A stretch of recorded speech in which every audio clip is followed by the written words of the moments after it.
And pets care. আশা করি আপনারা সবাই ভালো আছেন এবং আপনাদের পাখিরাও ভালো আছে, আমিও ভালো আছি এবং আমার পাখিরাও ভালো আছে।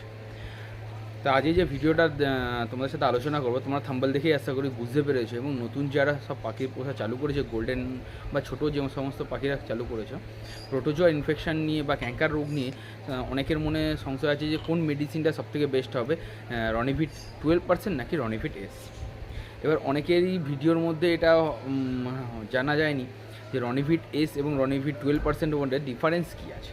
ঠিক আছে, অনেকেই এটা এখনও জানে না, এবং অনেক ব্রিডার আছে তারা সবাই জানে এবং এটা নিয়ে আলোচনা করাটাও তারা অতটা পছন্দ করে না। ঠিক আছে, তা আমার মতে যেটা আমি দেখেছি, রনিভিট এস এবং রনিভিট 12%-এর মধ্যে ডিফারেন্স কিছুই নেই। রনিভিট এসে লেখা রয়েছে ক্যাঙ্কার ট্রিটমেন্ট, কিন্তু রনিভিট 12%-এ লেখা নেই কিন্তু ক্যাঙ্কার ট্রিটমেন্ট। এর জন্য অনেকের কাছে এটাকে ঘুরিয়ে কথা বলা বা এটাকে নিয়ে একটা সুন্দর ব্যবসা চালু হয়ে যেতে পারে। ঠিক আছে, তার জন্য আজ ক্লিয়ারেন্স করে দিই যাদের নতুন নতুন যত ব্রিডার আছে তারা জেনে নাও যে রনিভিট এস এবং রনিভিট 12%-এর মধ্যে কোনো ডিফারেন্স নেই। রনিভিট মেডিসিনটা পাখিদের কোনো পার্শ্ব প্রতিক্রিয়া করে না, মানে পাখিদের কোনো ক্ষতি করবে না।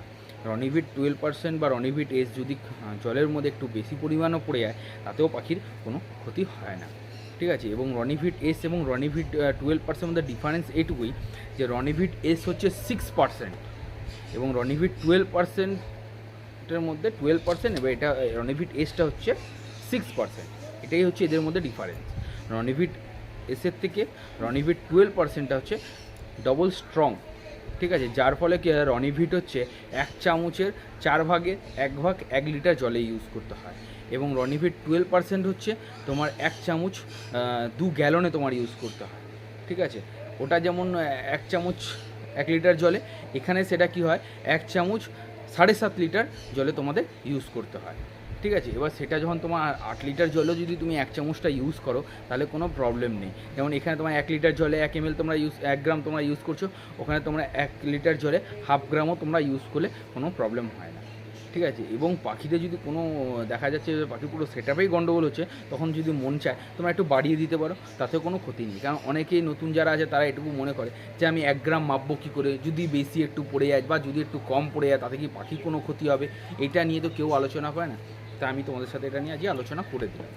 এবং একটা জিনিস বলে রাখি, রনিভিট এস বা রনিভিট 12% তোমরা যেটাই ইউজ করো না কেন কোনোটারই কোনো সাইড এফেক্ট নেই, কিন্তু রনিভিট এস এবং 12% ইউজ করার পরে অন্তত 2 থেকে 3 দিন গ্যাপ দিয়ে তোমরা সিনবায়োটিক বা প্রোবায়োটিক যে কোনো তোমরা একটা কোর্সকে পাখিটাকে করিয়ে দেবে 2 থেকে 3 দিনের জন্য। তাহলে কি হবে, পাখিটার শরীরে যে সমস্ত খারাপ ব্যাকটেরিয়াগুলো মরে যায়, ঠিক আছে, যার ফলে তোমার পাখিটার অসুস্থ হয়েছে ব্যাকটেরিয়াগুলোর জন্য, সেই ব্যাকটেরিয়া যখন রনিভিট 12% বা রনিভিট এসের জন্য সেই ব্যাকটেরিয়া যখন মারা যায়, তার সাথে কিছু কিছু ভালো ব্যাকটেরিয়া যারা কিছুটা উইক থাকে তারাও তার ফলে মারা যেতে পারে। তার জন্যই কী করা হয়, প্রোবায়োটিক বা সিমবায়োটিকটা ইউজ করলে সেটা গুড ব্যাকটেরিয়াটা পাখিদের তৈরি করবে এবং ব্রিডিংয়ের ক্ষেত্রে এবং পাখিকে সুস্থ এবং চনমনে রাখার জন্য খুব সাহায্য হবে। ঠিক আছে, তো বন্ধুরা এখানেই ভিডিওটা শেষ করলাম, আর লম্বা টানলাম না। তা নেক্সট ভিডিওতে অবশ্যই দেখা হচ্ছে প্রোবায়োটিক এবং সিমবায়োটিক নিয়ে একটা আলোচনা করতে, যে কোনটা কীরকমভাবে ইউজ করতে হবে, তোমরা কোনটা কীভাবে ইউজ করবে সেটা নিয়ে। তো ভিডিওটার সাথে অবশ্যই লাইক করো, কমেন্ট করো এবং শেয়ার করো, এবং চ্যানেলটাকে সাবস্ক্রাইব করো।